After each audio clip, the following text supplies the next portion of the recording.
and they're looking at themselves in the Jumbotron. Meanwhile, you try to get across town, and it takes like an hour to get 4 blocks. So I love what she said. Listen, they have these bikers, right? There's like 50 ridiculous. of them. And it's a 40-mile-an-hour zone. And they ride in the middle of the street, and you got to follow them for hours sometimes. No. And it used to be you could flow downtown. I know people are not understanding this cross country, but you flow downtown. It was easy. Bloomberg comes along. It's like, well, I have a helicopter. I can get anywhere I want, anytime I want. The little people are they're gonna have to, walk or ride bikes like Beijing. It's not going to work. And everyone's mad about it in New York. It's honestly, it's dangerous too. But anyway, Laura, take it away. Have a great show. All right, thanks so much. I'm Laura Ingraham. This is the Ingraham Angle from Washington tonight. We're going to get into the angle in just a few minutes, and it's about the court. You do not want to miss it. No one else is talking about it. But President Trump beating Speaker Pelosi first at her own game. Well, abruptly pulling the plug on her overseas trip, and then he blamed it on the shutdown. And this coming just one day after Pelosi made a rather pathetic attempt to delay the president's State of the Union address. Joining me now with all the latest details is Chief National Correspondent Ed Henry. Ed. Laura, great to see you.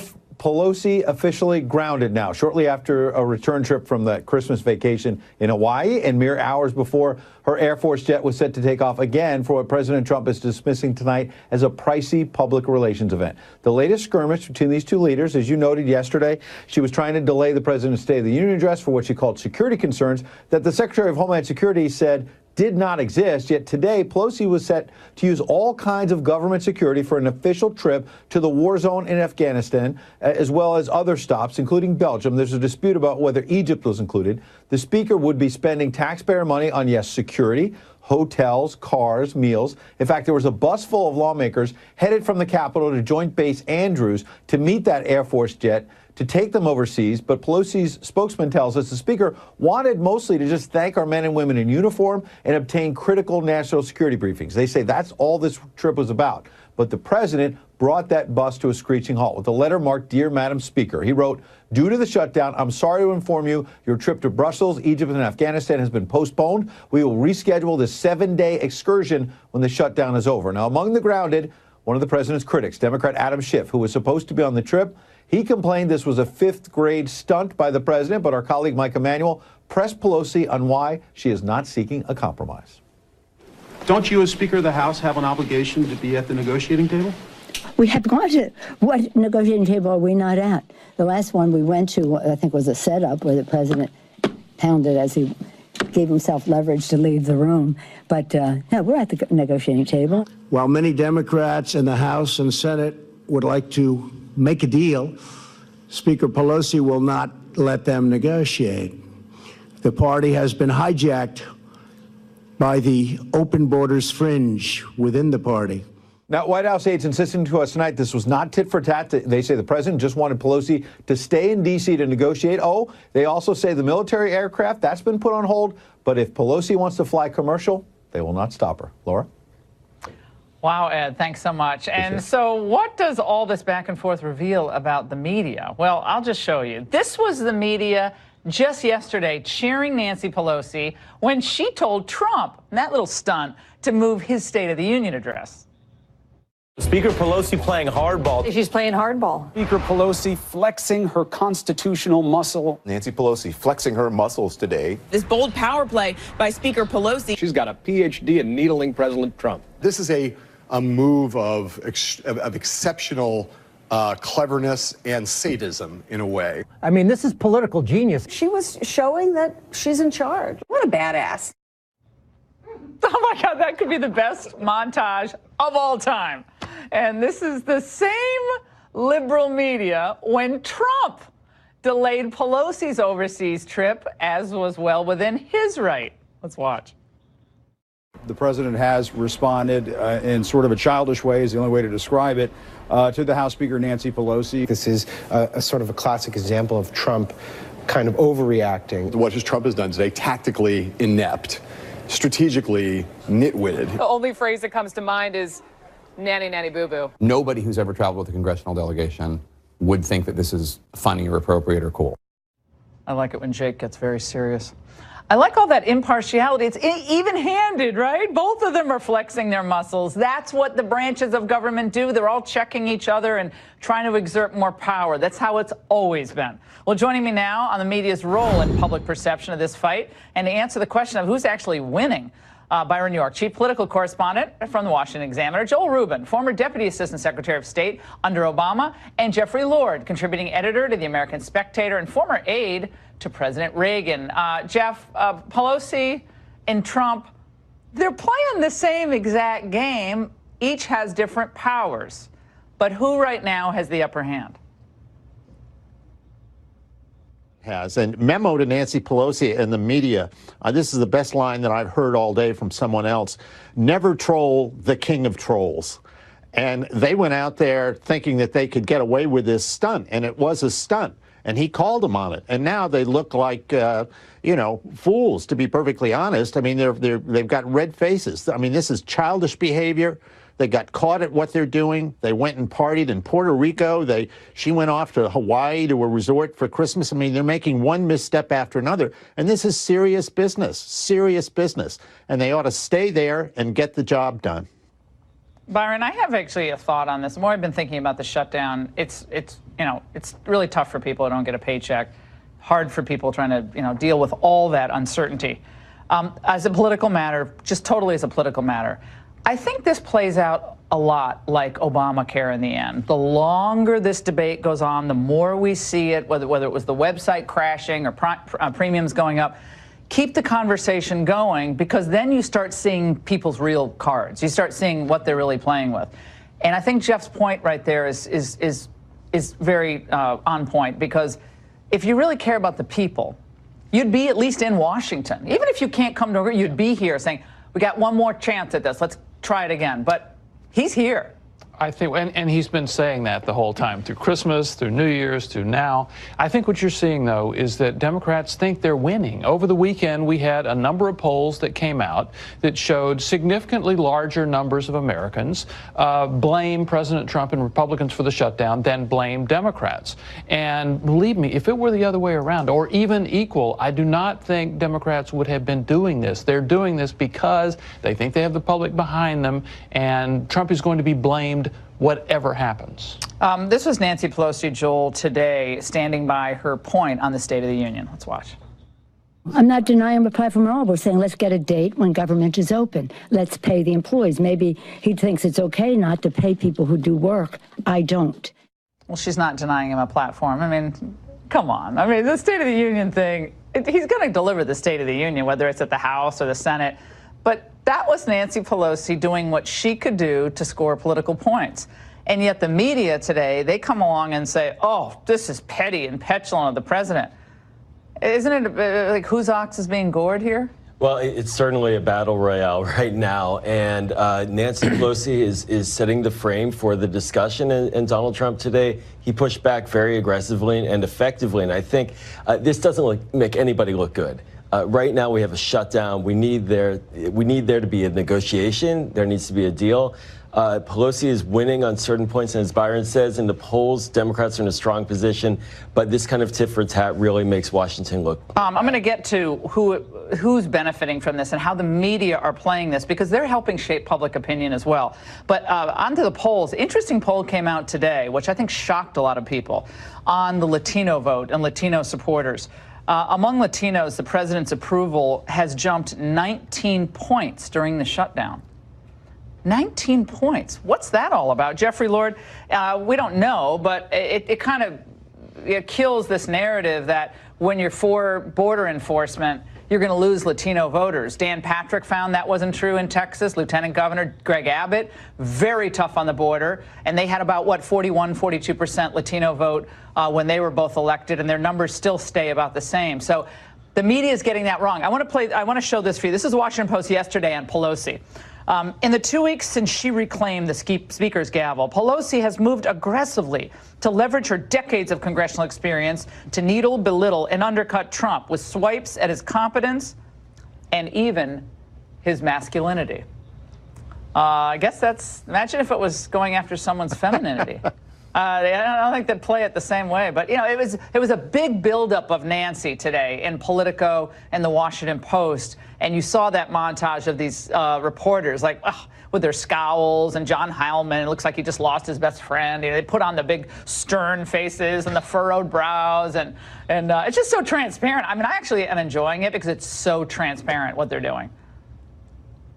Well, yeah, I mean, this is one of the reasons why Donald Trump is in the White House in the first place. Is the American people have seen this kind of game playing going on for years, and they hate it. They want something done, and he is sticking by his guns, and he's doing it. And not to go unnoticed here, when these members of Congress are in Congress, what's protecting them? Walls. I used to work there years ago. There were no walls. You could walk in anywhere. You could park your car in the Capitol I like grounds. those old days. None of that is possible. Yeah, none of that is possible now. They are all, every one of them, protected by walls. So the hypocrisy is mind-boggling. All right, stand by, panel, because last night in The Angle, I highlighted the pernicious progressive push by some bad actors on the left. Well, tonight, we want to shine a light on the media, as I was saying, specifically prominent editorial pages providing cover to some of the more fringe ideas. And let's take two recent headlines. In the New York Times, an opinion piece titled, "There's Nothing Wrong with Open Borders. Why a Brave Democrat Should Make the Case for Vastly Expanded Immigration." And The Atlantic just released this much ballyhooed cover story. Impeach Donald Trump. Starting the process will rein in a president who's undermining American ideals and bring the debate about his fitness for the office into Congress, where it belongs. Joel, as a Democrat, does this editorial cover really help your party? Because people hate the media. I mean, they hate us. I guess they hate the media, but they hate the kind of media, especially that is the quote objective media when they're not objective. Well, there's two kinds of media here, right? There's reporting media and there's opinion media, and the open borders argument, it has no space right now in the Democratic Party for good reason. For now. For now, I think there's some space. Well, what they're trying to do is to create that space, and they're trying to say, look, we need to expand the conversation, but that is a policy. Trump wants a wall. From the media. They won't even meet. That's amazing. I mean, they're not even meeting. Right. They're adjourning until February. Byron, York. Also, February, they're showing up. Remember, huge majorities of Americans favor border security. That's all the Democrats are saying. But they say they're for border security. They say they're in favor of it. The reason they're saying they're in favor of it because Americans actually do favor that. Hispanics want it too. And also on the Atlantic piece, this is the world's least surprising magazine article. They've been talking about this for a long time. Everybody on the left's been talking about it for a long time. The idea that it would make some impact, that it was courageous to call for the president's impeachment is nuts. This was what they're doing is appealing to their base. Well, the base, Jeff, that we pointed out last night, it's moving everybody to the left pretty much. I mean, you have a few moderates left, Steny Hoyer and a few others, but not many. I mean, they're all going to have to kiss Alexandria Ocasio-Cortez's ring when they're running for president. In one way or another, they're going to kiss the ring. And she's only been in town for 7 days. That's pretty amazing. But didn't you want to see her in the audience at the State of the Union? I have a prediction. If Trump gives the State of the Union in front of members of Congress, let's say he goes over to the Senate to give it, will the Democrats go? And will they, if they go, will they turn their backs? That's my, Jeff, prediction, real quick. Yeah, they will turn their backs. They will make a scene. They know the cameras are there. That's if they show up. But yes, they will. Yeah, Byron. Yeah, some will. Yes. Absolutely. Some will. Yeah. Well, I think some will, but the party's you don't want them to. The party's not an open borders party yet. Yeah, but you don't want them to. All right, guys, thank you so much. And coming up, with the immense power bestowed upon 9 unelected justices of the Supreme Court, is it fair now for some citizens to expect their full participation? A can't miss angle next. And a heads up, my new podcast just dropped. Subscribe at podcast1.com or iTunes. You got Michelle Malkin talking with me about toxic femininity. Well, that's on the part of men, and how Facebook is trying to silence pro-lifers, plus Alveda King on what MLK would say today about the whole cultural landscape. Subscribe now at podcast1.com.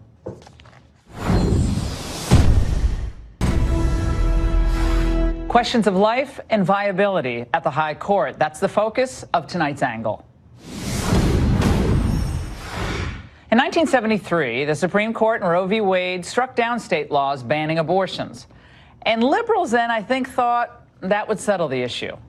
But 46 years later, the country is still torn apart about abortion. Tomorrow, hundreds of thousands of mostly young people will converge on Washington for the March for Life. They brave the snow and usually frigid temperatures year after year after year to speak for those who have no voice, the unborn. According to a new Marist poll released this morning, 75% of Americans say they would limit abortion to, at most, the first 3 months of pregnancy. That includes 6 in 10 of those who self-identify as pro-choice, as well as 6 in 10 Democrats. Well, that means the Supreme Court is actually out of sync with most Americans on that issue. Not that any of that matters. Because we've given so much power to the Supreme Court to run roughshod over the will of the people and the states that it's become a super governmental force. Our framers never intended that unelected judges would have power over politics in our culture like this, because it's a question addressed time and again by really smart minds, like the great Justice Antonin Scalia. Regardless of whether you think prohibiting abortion is good or whether you think prohibiting abortion is bad, regardless of that. My only point is the Constitution does not say anything about it. It leaves it up to democratic choice. But the decisions have not been left up to the people. In fact, the left has long relied on courts to advance a radical transformation of American society on criminal justice, issues like marriage, and public justice, criminal justice reform. But now that the balance of the high court is shifting, or could be shifting, the stakes could not be higher. Now, this is part of the reason Supreme Court battles have gotten so ugly and contentious in recent years. Now, see the difference between Justice Scalia's confirmation hearing in 1986 and Justice Kavanaugh's 32 years later. Would you like to introduce your family? You got a lot of children, and they may want to. I would, Senator. They've taken a lot of trouble to get dressed up and come downtown. To justice, but this is only possible when judges are committed to the rule of law. I would support a broad congressional mandate that is not unconstitutionally overbroad. Yes. Shut it down! Shut it down! Shut it down! Shut it down! Shut it down! And we've all just kind of gotten used to the circus that the confirmation hearings have become. A packed hearing room with outbursts from protesters. I've heard my side of the aisle call for regular order, and I think we ought to proceed in regular order.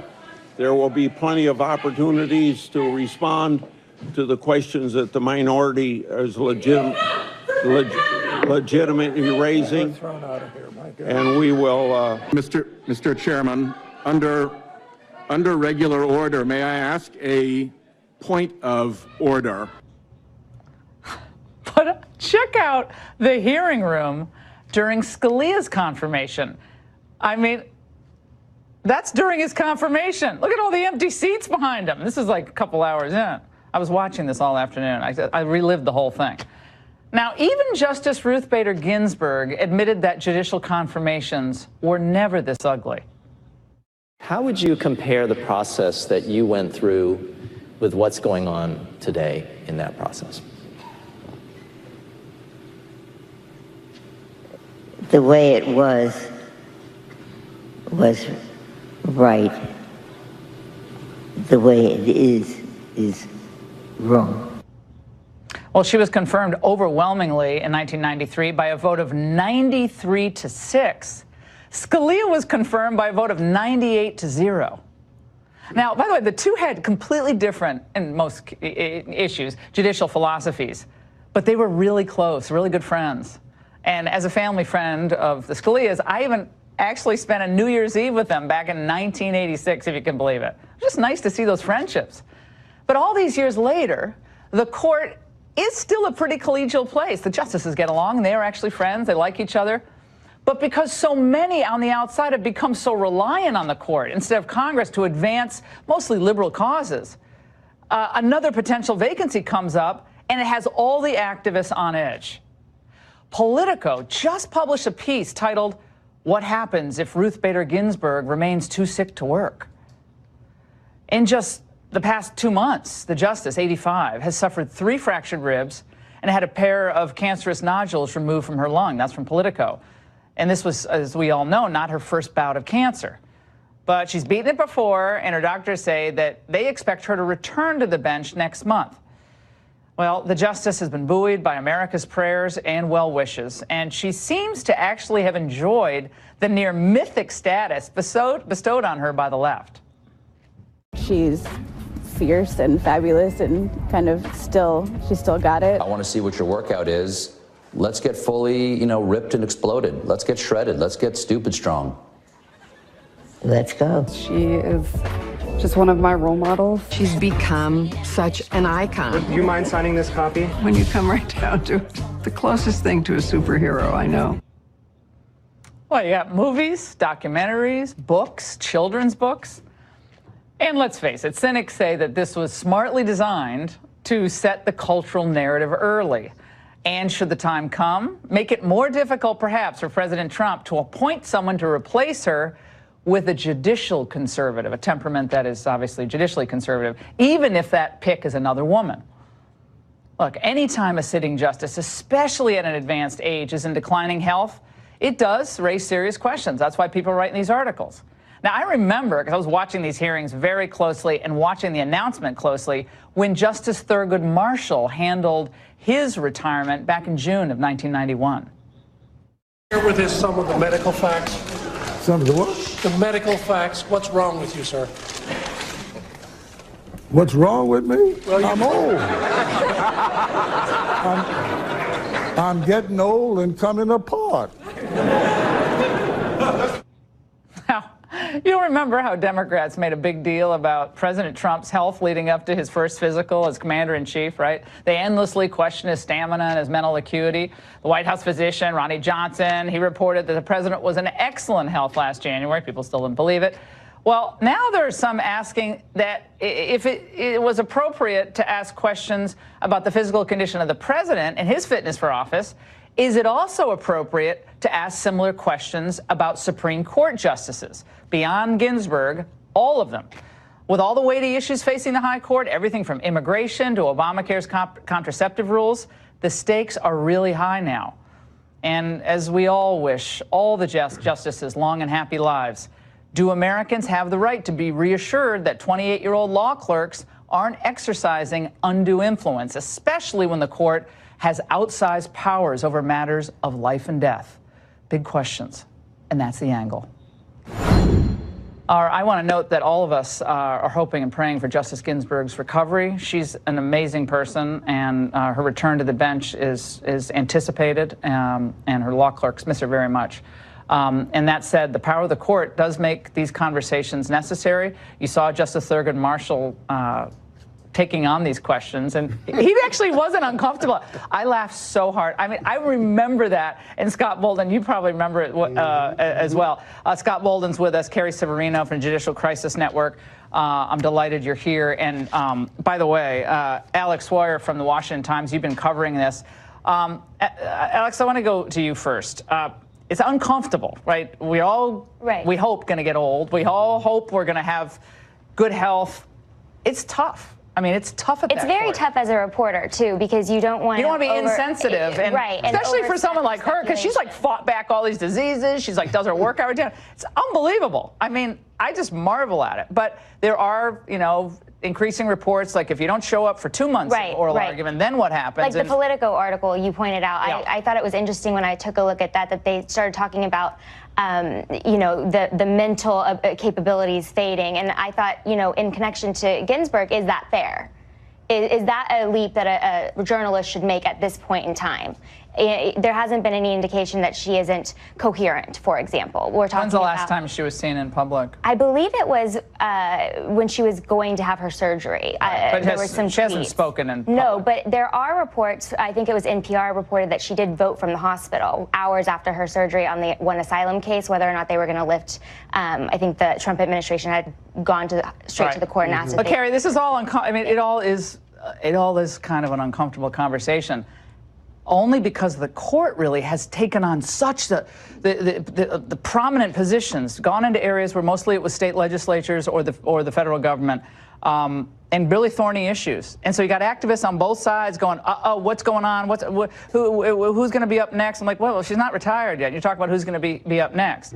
What about this? Yeah, I mean, the more the court expands into every area of American society, the bigger a ticket item it becomes. But, you know, obviously we're all praying for her. She's getting the best medical care there is to get. Yeah, and right now there's also really important issues in the other courts. I mean, we now have more vacancies than when Trump took office in the lower courts. You know, I think maybe 90 judges that need to be renominated. We've seen bullying, we've seen smear campaigns, we've seen just plain obstruction from Democrats. So this is a problem going throughout the system now that we need to be working on. I think she meant to add that smear campaigns by Democrats and Republicans, but I don't want to put words in your mouth. All right, let's should Supreme Court justices, I mean, and this has been written about before, this is nothing unique, but should they have to maintain a certain level of health, mental acuity in order to be on the court? There were all the stories about justices going back, you know, the last 150 years about justices who could not function, who were on severely medicated, law clerks doing a lot of the work. I mean, I clerked for Justice Thomas, Kerry clerked for Justice Thomas, and we've heard all the stories as clerks about other justices. Should there be some type of concern here in the public? I'm not talking about her, but just in general. Right, generally. But sure, there should be that concern. But remember, these are lifetime appointments. There's no litmus test in regard to mental acuity on this thing. And remember, the other thing that preserves all of this is that if she's incapacitated, the court goes on. If it's a even number or an odd number, it goes on. But is there, well, if you don't show up, this is kind of uncharted territory. She's never missed oral arguments. She is she's a bulldog on these issues. I mean, she is organized. She knows it. She's a terrific writer. She doesn't miss oral arguments. She doesn't miss them. Never has. There were vacancies when Judge Scalia passed away, and the court continued to render. Yeah, we're not talking about that. We're just talking about, like, again, we have these big cases coming up, and she has not retired. Right. What if she doesn't show up for the next oral arguments and the next oral? I mean, we hope she does, but what if she doesn't? Yeah, but there's a broader question because of technology, whether she can vote from home, whether she can work from home. So a lot of that's changed, if you will. So I do think they need to stay in great health, obviously mental acuity, but at the same time, with a lifetime appointment, who's going to step to her and say that's enough? Yeah, Hugo Black once said that justices who do not actually come into the court and can't participate put huge burdens on the rest of the court. That it's not just about you. At some point, and that's what Thurgood Marshall got it. There's another funny clip. Thurgood Marshall was asked a question about when he decided to retire. Let's watch. Justice, when did you make the final decision to retire? When did you come to the decision? I don't have the slightest idea. The whole place burst out laughing. He's like, I don't know. I was like, I'm just. But he thought it was time for him to go. And he was funny. He was holding court there. Yeah. But he's like, I'm getting old. I mean, I don't know. I kind of like that idea of like going out on top. Like you go out on top and you give the press conference. I thought that was kind of cool. Well, I think a value proposition. Am I adding value to the job, whether it's in a law firm or if you're not showing up at oral argument, you're not participating in oral arguments. And how can you vote? How can you vote? Right. And so I think we all have that self-efficacy that we want to add value. And when we don't, then you don't want to go to the office. That's even worse. Even if you can, it's time for you to retire. This is going to be a bruising confirmation battle. When we played those the clips, I mean, young people are getting notorious RBG tattoos. You know, the books, the movies, the documentaries. I mean, she led an incredible life, but Sandra Day O'Connor didn't get the books. I mean, did she get all those children? I missed those. Not quite as much, but it's going to be worse than Kavanaugh, perhaps? Could it be? It could be. I mean, again, we're seeing so much bullying already, even of the lower court nominees. Just imagine what is prepping here. But, you know, she was such a trailblazer, and she herself has talked about how even, you know, she thinks people should be treated better, even if they're a different perspective than she is. So I would hope that maybe out of respect for her own perspective on the confirmation process, you'd say, let's have a process worthy of Justice Ginsburg. Because if you really think she's such a model, let's take her words for it and try to be more civilized. She didn't like what she saw. She didn't like that. But Scalia, 98-0. She got confirmed 93-6. And it was just so fun to watch the old Scalia confirmation. Like, it was half empty. Like, people, they're not even going to it. He was smoking a pipe. Or Oh, I love the pipe. I want to bring back the pipe. He had a pipe because he loved to listen to opera and he loved to smoke the pipe. But he's answering questions. Let's just play this is just for fun. There was another moment. Do we have it, Tommy? Another moment during the Scalia confirmation hearing when he was asked about an issue which is relevant to the issue tomorrow in the March for Life. Let's watch. I would find it very difficult, I was saying in that article, to strike down a provision on the basis of substantive due process.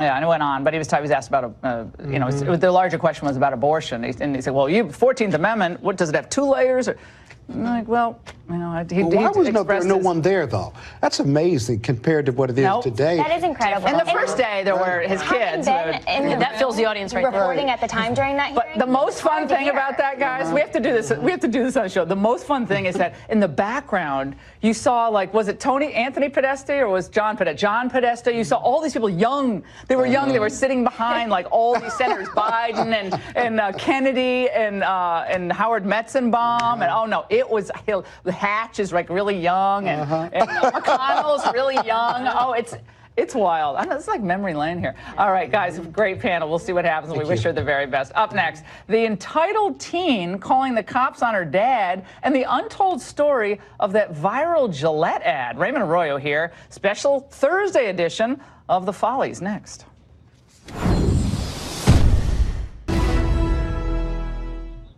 It's time for, what? Thursday Follies. Well, it's a special edition, what can I say? What about that bizarre Gillette ad? What was that really all about? And is it stealing if you take your kid's cell phone away? Plus, January turns into January. Joining us now with all the details, Raymond Arroyo, Fox News contributor, New York Times bestselling author of the upcoming smash, Will Wilder, The Amulet of Power. Get it if you want your kids to read and love it. Raymond, Gillette is facing a little bit of backlash or serious backlash for this ad. Oh, yeah. It's been going on far too long. We can't laugh it off. What I actually think she's trying to say. Making the same old excuses. Boys will be boys. Boys will be boys. Boys will be boys. But something finally changed. Men need to hold other men accountable. Smile, sweetie. Come on. To say the right thing. To act the right way. Bro, not cool. Because the boys watching today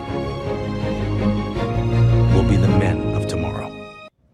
When did selling razors turn into a scolding of men? I mean, the tagline is, the best a man can get. This is the worst ad a man can watch. Now, Laura, here's what most people don't know. A lot of people saw the ad, they copied it, sent it around.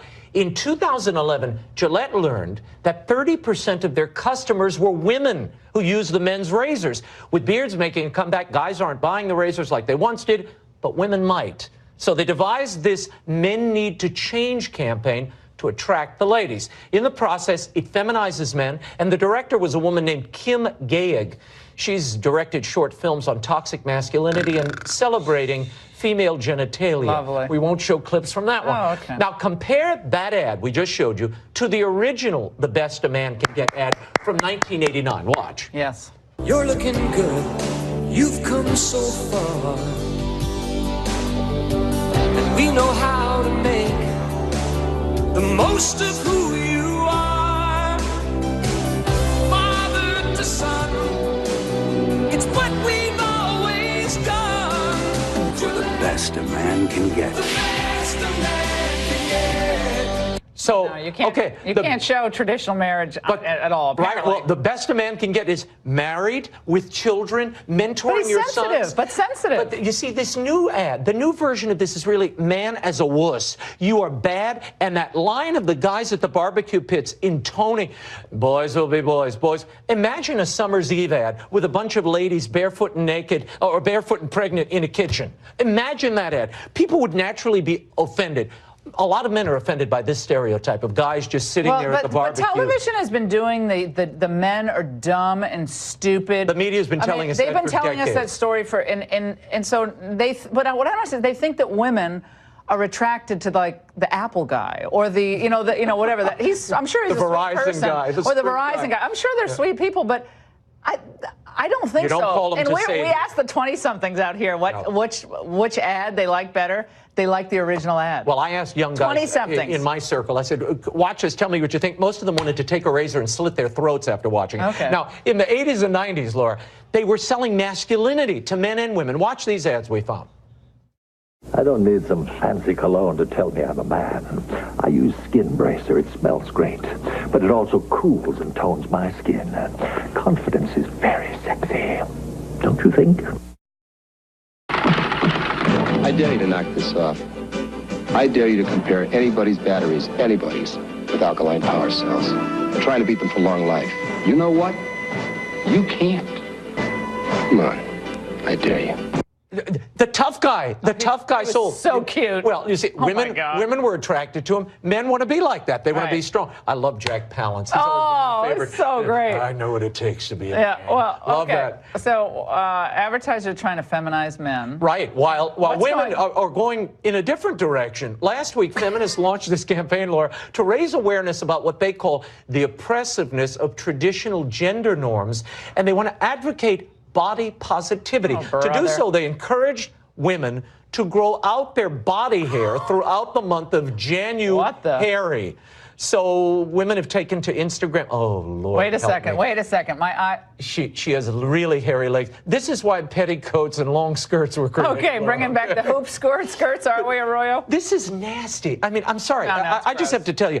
I guess the idea is to make women as unappealing as possible to men and vice versa. I guess that's what the dynamic. Laura. Hannity, I love what Whoopi said. Don't you hate Midtown Manhattan now? Because it's all those like lounge chairs or people in the summer like throwing trash everywhere and they're looking at themselves in the Jumbotron. Meanwhile, you try to get across town and it takes like an hour to get 4 blocks. So I love what my she said. neighborhood, they have these bikers, right? There's like 50 ridiculous. of them. And it's a 40-mile-an-hour zone. And they ride in the middle of the street.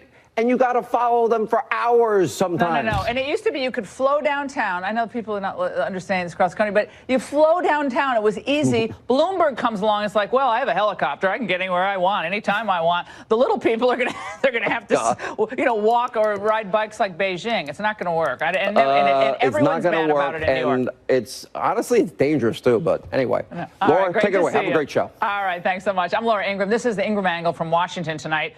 We're going to get into the angle in just a few minutes, and it's about the court. You do not want to miss it. No one else is talking about it. But President Trump beating Speaker Pelosi first at her own game. Well, abruptly pulling the plug on her overseas trip, and then he blamed it on the shutdown. And this coming just one day after Pelosi made a rather pathetic attempt to delay the president's State of the Union address. Joining me now with all the latest details is Chief National Correspondent Ed Henry. Ed. Laura, great to see you. Pelosi officially grounded now, shortly after a return trip from the Christmas vacation in Hawaii and mere hours before her Air Force jet was set to take off again for what President Trump is dismissing tonight as a pricey public relations event. The latest skirmish between these two leaders, as you noted yesterday, she was trying to delay the president's State of the Union address for what she called security concerns that the Secretary of Homeland Security said did not exist. Yet today, Pelosi was set to use all kinds of government security for an official trip to the war zone in Afghanistan, as well as other stops, including Belgium. There's a dispute about whether Egypt was included. The speaker would be spending taxpayer money on, yes, security, hotels, cars, meals. In fact, there was a bus full of lawmakers headed from the Capitol to Joint Base Andrews to meet that Air Force jet to take them overseas. But Pelosi's spokesman tells us the speaker wanted mostly to just thank our men and women in uniform and obtain critical national security briefings. They say that's all this trip was about. But the president brought that bus to a screeching halt with a letter marked, "Dear Madam Speaker." He wrote, "Due to the shutdown, I'm sorry to inform you your trip to Brussels, Egypt, and Afghanistan has been postponed. We will reschedule this 7-day excursion when the shutdown is over." Now, among the grounded, one of the president's critics, Democrat Adam Schiff, who was supposed to be on the trip. He complained this was a 5th-grade stunt by the president, but our colleague Mike Emanuel pressed Pelosi on why she is not seeking a compromise. Don't you, as Speaker of the House, have an obligation to be at the negotiating table? We have gone to, what negotiating table are we not at? The last one we went to, I think, was a setup where the president pounded as he gave himself leverage to leave the room. But no, we're at the negotiating table. While many Democrats in the House and Senate would like to make a deal, Speaker Pelosi will not let them negotiate. The party has been hijacked by the open borders fringe within the party. Now, White House aides insisting to us tonight this was not tit for tat. They say the president just wanted Pelosi to stay in D.C. to negotiate. Oh, they also say the military aircraft, that's been put on hold. But if Pelosi wants to fly commercial, they will not stop her. Laura? Wow, Ed, thanks so much. And so what does all this back and forth reveal about the media? Well, I'll just show you. This was the media just yesterday cheering Nancy Pelosi when she told Trump, that little stunt, to move his State of the Union address.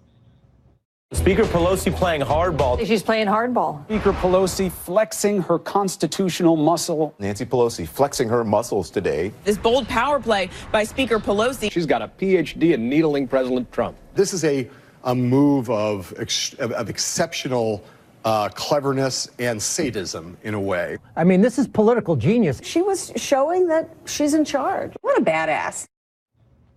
Oh my God, that could be the best montage of all time. And this is the same liberal media when Trump delayed Pelosi's overseas trip, as was well within his right. Let's watch. The president has responded.